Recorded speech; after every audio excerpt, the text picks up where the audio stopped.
Seja muito bem-vindo, muito bem-vinda ao programa O Que é Ser Brasileiro, aqui no Espaço Cubo Itaú. Olha, o nosso convidado de hoje é o Preto Zezé, presidente da CUFA, a Central Única das Favelas.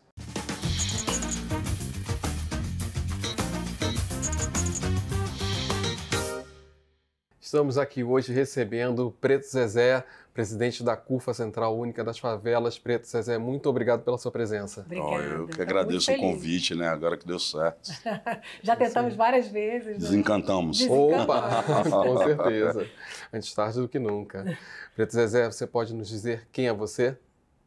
O Preto Zezé é um brasileiro do Nordeste, filho da dona Fátima e do Chico Macumbeiro, meu pai que já se foi, um pintor e uma empregada doméstica, que teve muito cedo que fazer aquelas escolhas difíceis da vida, que é de estudar e trabalhar, e aí depois tive que trabalhar muito cedo na rua lavando carro, porque as notas boas da escola que eu até tinha, apesar de ser um aluno meio endiabrado, né, elas não davam respostas para a vida real, então acabava que as notas azuis da escola não davam respostas como as notas de dinheiro que a gente trazia da rua. Isso foi muito ruim porque privou de muitas coisas ao mesmo tempo que trouxe outros aprendizados, né. E daí conheceu a cultura do hip hop, e aí começou a fazer trabalhos comunitários lá em Fortaleza. Depois conheci a CUFA nos anos 90, ali final dos 90 para 2000, com o Celso Ataíde, e montei uma CUFA lá no Ceará em 2001, deve ter sido a segunda ou a terceira do Brasil. E aí nesse percurso de trabalho junto com ele, que foi o fundador da CUFA, né, o Celso Ataíde começou na Cidade de Deus junto com o MV Bill, a gente começou a estruturar as CUFAs no país inteiro e a partir disso, em 2012, eu assumi a presidência nacional da CUFA. Então, o Preto Zezé, você é muito acelerado, calma, porque daqui a pouco você vai contar a sua história inteira, eu não vou ter o que perguntar para você. Opa! Não é para dizer como é que eu caí aqui. Aí veio a pandemia, que a gente nunca trabalhou essas coisas de pandemia, de nada, de pedir dinheiro, comida. Aí a pandemia fez que eu viesse para São Paulo operar essa logística, porque eu conheço a CUFA no país todo.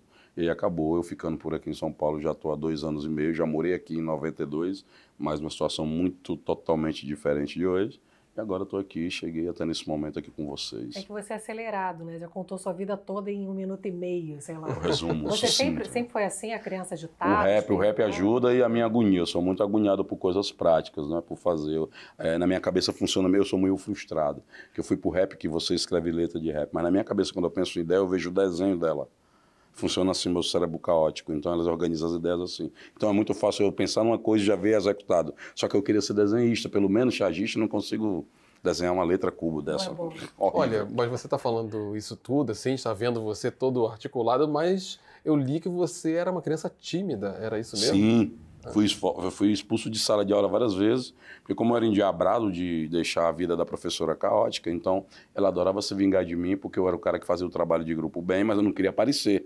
A minha cota era, eu faço de todo mundo, mas eu não quero aparecer. Você era bagunceiro e tímido ao mesmo tempo? Eu infernizava, né, a pessoa. E aí ela queria se vingar e botava eu para apresentar o trabalho, aí é onde me matava. Aí você odiava. Aí eu mandava chamar minha mãe, aí era mais caótico ainda, né. Conta um pouquinho pra gente conhecer a tua história.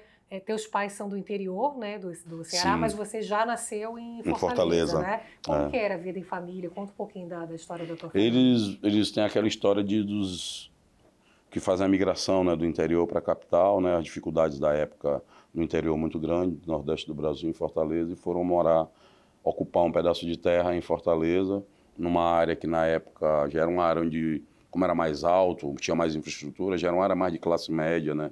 E depois virou um dos bairros mais ricos da cidade, que é Aldeota, em Fortaleza.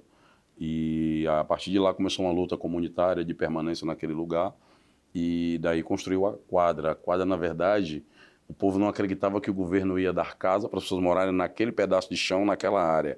Então o povo ficou meio desconfiado. Aí o governo começou então a fazer o seguinte acordo: eu vou construir as casas, conforme eu construir, vocês saem dos barracos.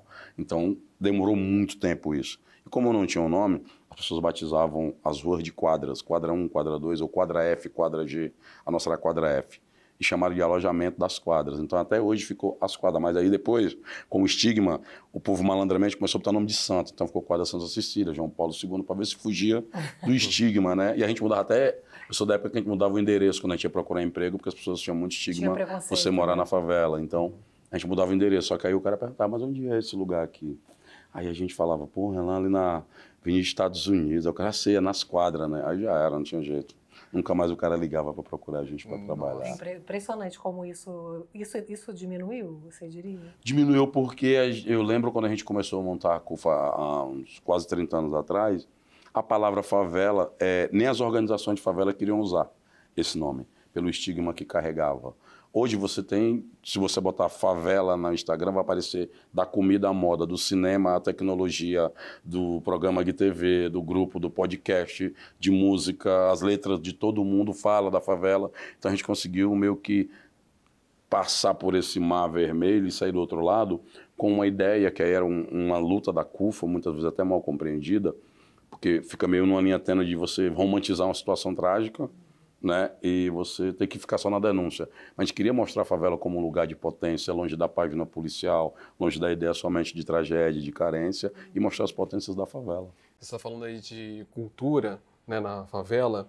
A gente entrevistou a Adriana Barbosa, da Feira Preta, e ela falou que ela se reconheceu como mulher negra nos bailes da Black Music, tá só falando da cultura hip hop, né? Eu queria que você falasse isso, um pouco da importância dessa cultura, tanto do hip hop quanto da cultura que emerge das favelas para esse reconhecimento. Inclusive, ontem a gente fez um evento com a secretária Aline Torres, ela estava mediando uma mesa com os caras que criaram os baile black em São Paulo. Então tinha o Luizão da Black Mad, né, Zimbabwe com o Zimbabwe, tinha Cascatas, tinha Chic Show, então estava todo mundo lá, muito legal isso. Tinha o Ilha da Zimbabwe, e foi uma coisa de reviver a base de um movimento de agregação e identidade que foi dando base para outros movimentos, né? Porque se você não tinha acesso a clubes, então tinha que criar a nossa própria festa. As nossas referências eram nós mesmos. Então isso foi multiplicando, né, aquele movimento de beleza das pessoas se arrumarem toda para ir de reunião, de bater papo, desenvolver negócios. Isso desdobrou no hip hop e o hip hop virou essa cultura. Na minha época era muito restrito ainda, né, porque era falar de racismo, de questão social, de violência policial, tinha uma coisa meio misógina contra as mulheres, todo mundo escrevia uma letra contra as mulheres. Mas hoje não, hoje você tem uma diversidade, né, que está falando de Jesus até maconha, falando de carro, de joia, de dinheiro, de conquista. Hoje está mais democrático, a cultura se massificou mais. Hoje é bem diferente, né? A gente tem muito mais referências agora. Você veio de Fortaleza para o Rio de Janeiro, foi isso? Primeiro? Não, eu vim de Fortaleza para São Paulo. Você já veio direto para São São Paulo? Em 92, eu morava com a Adventista lá, com a amiga Paulina, o Negão não. Lembrei de você. E você veio aqui para São Paulo em 92? 92 eu vim... Na verdade eu vim só para aquela coisa do nordestino que vem para o Sudeste tentar alguma coisa. Eu já vendia disco de rap na época, o Celso Ataíde era revendedor, era empresário do Racionar no período, e a gente, inclusive, devo caixa de CD a ele até hoje. Opa. Não vou pagar, já foi para... caducou, né, como diz. Nessa época você era produtor? Eu era do hip hop lá no Ceará. E você cantava rap. Cantava. Só que é o seguinte, no meu tempo não tinha muita coisa o que fazer, então tinha que dançar, cantar, produzir a festa, apresentar, ser DJ, fazer tudo, né? Então, muita loucura. Inclusive, aí você veio pra cá pra tentar essa vida, então, né? Pra tentar fazer um link do hip hop de lá com aqui, tentar construir e ganhar algum dinheiro. E a gente que trabalhava muito, então era muito legal, mas aí eu fiquei com saudade de casa, ainda fui morar um pouco rápido em Arthur Alvim, lá era tudo mato, não tinha Itaquerão, não tinha metrô, não tinha shopping, então eu tive que morar lá para ficar mais perto. Tinha um cara chamado Milton Salles, que foi o cara que criou o Racionais MCs, que juntou os meninos, né, e ele era o cara que dirigia essa coisa do show, das vendas de discos, era um cara muito de ideologia, de organização, então eu me identificava muito pela característica do tipo de hip hop que a gente fazia no Ceará, que era mais engajado, organizado nas bases e tal, e a gente era muito parecido na época. E aí essa coisa foi desenrolando, crescendo. E aí, só que aí eu fiquei muito... Ficava nos frios aqui, dia de frio, eu ficava ouvindo o Belchior, musiquinha do Belchior, e tomando sopa na fila da Sedem ali, ouvindo que a Noite Fria me ensinou a amar mais o meu dia e tal, né? Que o guarda rindo da fotografia, né? E estreando o nome do lugar de onde a gente vinha. Então eu ficava ouvindo essa música do Belchior e ficava aquele misto de saudade com tristeza. Acabei voltando, fiquei um tempão longe, só que a pandemia me trouxe pra cá. Ah, você ficou esse tempo todo fora de São Paulo? Foi. E aí ficava aí as idas e vindas. Aí comecei a trabalhar de novo, fazer show lá com Racionais, com vários grupos de rap do Brasil, movimento, e aí começou a expandir muito. Aí com a pandemia eu acabei vindo para cá e ficando de vez. O Preto Zezé, qual a importância da representatividade? Eu acho que tem toda a importância num país diverso como o Brasil, né? A diversidade das pessoas é muito grande. O cara pergunta, tipo assim, esse cara aí tem cara de brasileiro. Mas você não tem um brasileiro, não tem uma cara, né? Até quer dar. Até o Brasil até deseja que a cara dele seja uma cara de europeu, louro, tipo sueco. E a gente tem isso ainda muito forte. Porque você vai para a universidade e os intelectuais são esses. Você olha para os meios de comunicação, os donos das empresas, os donos dos grandes bancos, o dono do poder, ainda tem esse rosto querendo sonhar ser a Europa. Mas eu acho que perde o Brasil quando não incorpora a sua diversidade, que é a grande marca nossa. Não diversidade para a diferença no sentido de pluralidade, não de transformar, como a gente faz no Brasil, diferenças em desigualdades. Porque você é homem ou mulher, você vai receber um salário X, a mulher vai receber menor. Porque você é preto ou branco, você vai ter uma oportunidade ou não vai ter. Mas a diversidade no sentido de a gente perder, inclusive, competências que cada um de nós tem a partir do seu lugar. Claro, você fala muito da sua mãe, né? Você já citou Fátima, né? Dona Fátima. Ela tem uma importância grande no teu caráter, nessa tua força? Dona Fátima, eu estou escrevendo até um capítulo que é o tempo que eu tive ódio da minha mãe. Olha como é doido, forte, não é isso? Isso é forte. Que era o seguinte, eu estava naquela fase de adolescência para juventude ali, né? Um jovem adulto e tal, e você fica ali procurando se encontrar, ser alguém com identidade, um grupo, e tudo que eu queria era ser notado, sair da invisibilidade. Então eu queria andar com os caras mais legais do lugar, queria estar nos lugares onde todo mundo estava e queria usar as roupas e os símbolos que todo mundo tinha para poder pertencer a alguma coisa. E todas essas coisas a Dona Fátima me dizia que não. E eu falei, pô, não pode isso, minha mãe. E aí você ficava ali pedindo uma roupa, não tinha, eu sou do tempo que tinha roupa de sair, tinha aquela roupa guardadinha e tal, que você não podia mexer, que era aquele dia, se voltasse suja, pau no gato. Dona Fátima arrebentava todo mundo. Só que aí o tempo passou e eu fui ver que muitos dos jovens que a gente queria andar, eles morreram, foram presos. Aquele lugar onde a gente queria estar sempre ali era lugar de geralmente acontecer problemas, confusão. Aquela estética era a estética que a polícia perseguia. Então, sem conhecer o Silvio Almeida, minha mãe já estava desenvolvendo toda a estrutura de enfrentamento ao racismo estrutural e da violência social que veio no território e manteve a gente vivo, inclusive apesar de todos os percalços e dificuldades. Então, Dona Fátima acaba uma mulher muito sem conhecimento acadêmico, mas de muita sabedoria da vida. Ah, mulher, né? Demais, né? Criar 4 nego velho maluco dentro de uma favela, osso. Manter todo mundo vivo e hoje tem filho, já tem neto, família. Foi uma guerreira, ainda está sendo, né? E muito bem-humorada. Isso é importante, né? Você fala muito em construir pontes, já vi algumas entrevistas você falando sobre isso. Qual é o caminho possível para isso? Cara, eu acho que é primeiro entender o seguinte, que eu falo sempre as pessoas de projeto me procuram pedindo apoio. E perguntar qual é a principal pista. Eu acho que a primeira coisa é você pensar que o melhor projeto é aquele que é legal para você, mas é legal para mais quem. Então isso quer dizer que você não vai ficar sozinho. Se você vai ter que dialogar com alguém, geralmente alguém fora do seu espaço, porque falar entre os convertidos é mole, é tipo uma igreja, já todo mundo já sabe rezar a Bíblia, a mesma coisa. Você vai falar para um ambiente que não é seu, você vai ter que entender o outro. Aí você faz um esforço para poder entender o outro. Você vai ter que dialogar com coisas que você não conhece às vezes, ou que são diferentes e até opostas, mas em algum percurso ali, a parte ali, vai ter uma coisa que é comum.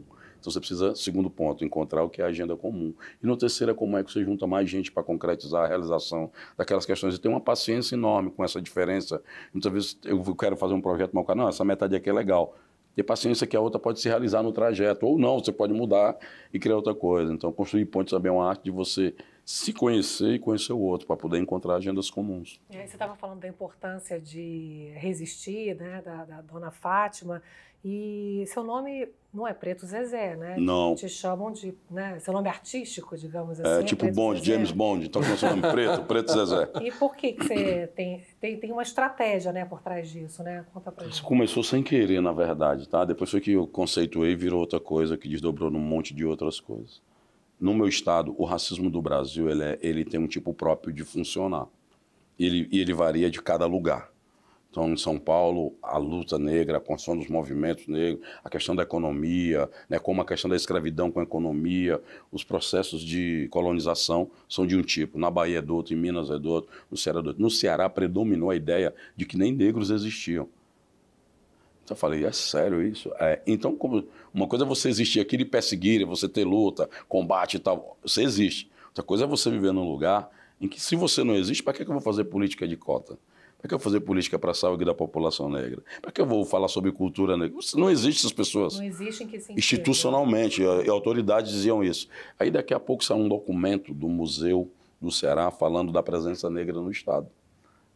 Aí começou a mudar a conversa. Não, tinha uns negros por aqui, alguns negros. Aí começou a surgir a ideia do Dragão do Mar, que não aceitava mais levar negro para o Estado. Depois veio a história de que o Ceará aboliu a escravidão antes do país, do que o Brasil. Então começou a vir uma história. Eu falei, tá, sei como é que eu vou fazer. Aí surgiu a ideia primeira do constrangimento pedagógico. Eu vou botar Preto Zezé. Quando ligava, até hoje às vezes liga. Opa, eu quero falar com o senhor Pedro. Eu falei, não é aqui não. Como é teu nome? Não, mas você é da CUFA? Francisco José. Francisco José. Aí o cara falava assim, não, mas não é o cara da CUFA. Eu disse, Não, o Pedro Zezé, não é preto. Não, mas eu não quis, o cara não quis dizer isso, né? Não é Preto Zezé, é o cor do gato preto. Aí o cara fala, Então, assim, era para dar tipo um constrangimento pedagógico para as pessoas começarem a naturalizar algumas coisas de relação e de respeito. E o nome ficou e acabou virando, e o constrangimento pedagógico virou uma metodologia que, inclusive, eu estou lançando um livro, dá o spoiler aqui para vocês. Opa! Que eu vou lançar junto com a editora da Djamila. Inicialmente é uma negociação que nós estamos fazendo aí para lançar esse livro, Constrangimento Pedagógico, Vivências do Racismo Plebe Infragante. Demais. Incrível. Pode dar um spoiler? Do que é? Qual que é? É tipo assim, eu vou dar um exemplo da minha vivência, tá? Daqui de São Paulo já. Eu fui almoçar com um amigo que é filho de um dono de uma emissora num restaurante aqui do Itaim, inclusive. E eu estava lá, a gente terminou de almoçar, eu cheguei e entreguei o carro pro valet. Estava dirigindo o Volvo na época. E daí entrei para comer, terminei e vim para a fila do valet. E você, quando desenvolve esse outro olhar, que você descobre que é preto e vê como funcionam as coisas, o radar fica ali. Aí quando passa uma coisa, o radar dispara. Então, para mim não ficar noiado e continuar vivendo e não brigar com todo mundo, eu deixo o radar aqui, mas está aí, tá ligado no automático. Quando acontece que dispara, eu fico vendo que tipo de coisa que eu vou fazer. Eu passo já pro rabo da fila para evitar que o cara vá despedir que eu trago o carro dele, porque tem hora que eu quero ficar em paz mesmo, então eu desvio. Mas tem outra hora que às vezes ou eu confronto ou não tem como desviar. Então eu fiquei na fila no final. Daqui a pouco eu estou aqui de frente, tem um vidro de frente ao restaurante. E eu fico vendo um cara vindo. O cara procurando alguém para pegar o carro dele. Eu falei, não, esse cara não vai vir aqui. E ele vindo. Eu fui até, não tinha mais para onde ir na calçada. Eu parei. Ele veio, ele nem falou boa tarde, nada. Pegou no meu braço, entregou o papel. Pega o meu carro ali. Aí eu peguei o papel, voltei, puxei o braço dele. Vou pegar teu carro não, cara. Vai pegar você mesmo. Ele, mas por quê, cara? Eu não dirijo o carro de menos de 400 mil reais, cara. Aí chegou o Volvo na hora.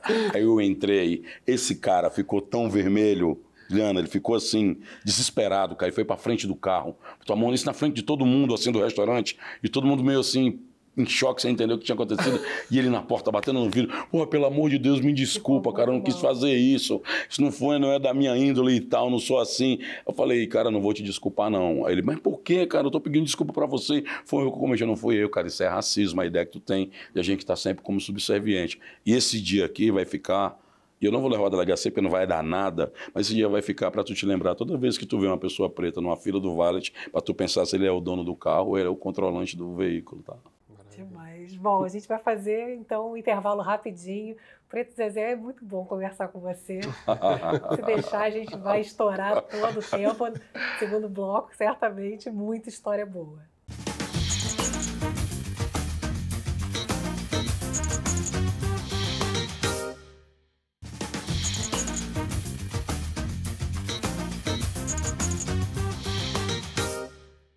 A gente está de volta com a entrevista com o Preto Zezé, presidente da CUFA, Central Única das Favelas. Preto Zezé, o que é CUFA para você? A CUFA, no início, era um movimento que eu queria muito fazer parte. Depois a gente criou o nosso CNPJ, nós institucionalizamos. Aí falei, pô, agora é uma ONG, terceiro setor.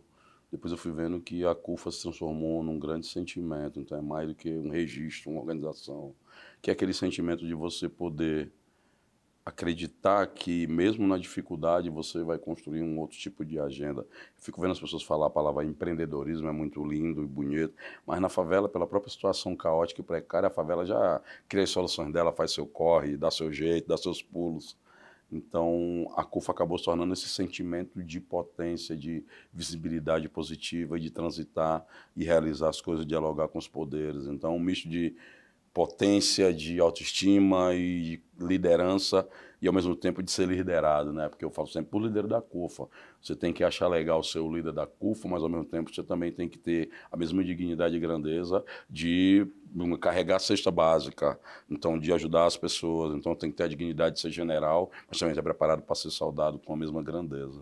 Você está falando desses modelos de empreendedorismo nas favelas e tal, e a gente sabe que tem também muita oportunidade, mas também há muito preconceito, há muito racismo, e isso inviabiliza, de certa forma, certos investimentos, tanto da iniciativa privada quanto do governo, né? Como é que a gente faz para romper com isso? Acho que a primeira coisa é mostrar que ser racista é perder dinheiro logo.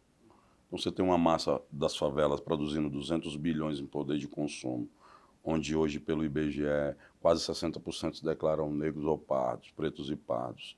Você está perdendo esse dinheiro. E a maioria dessas pessoas estão lá. Né? Você tem aí quase 18 milhões de pessoas vivendo nas favelas, que daria o quarto estado do país. Então, você está querendo ignorar isso.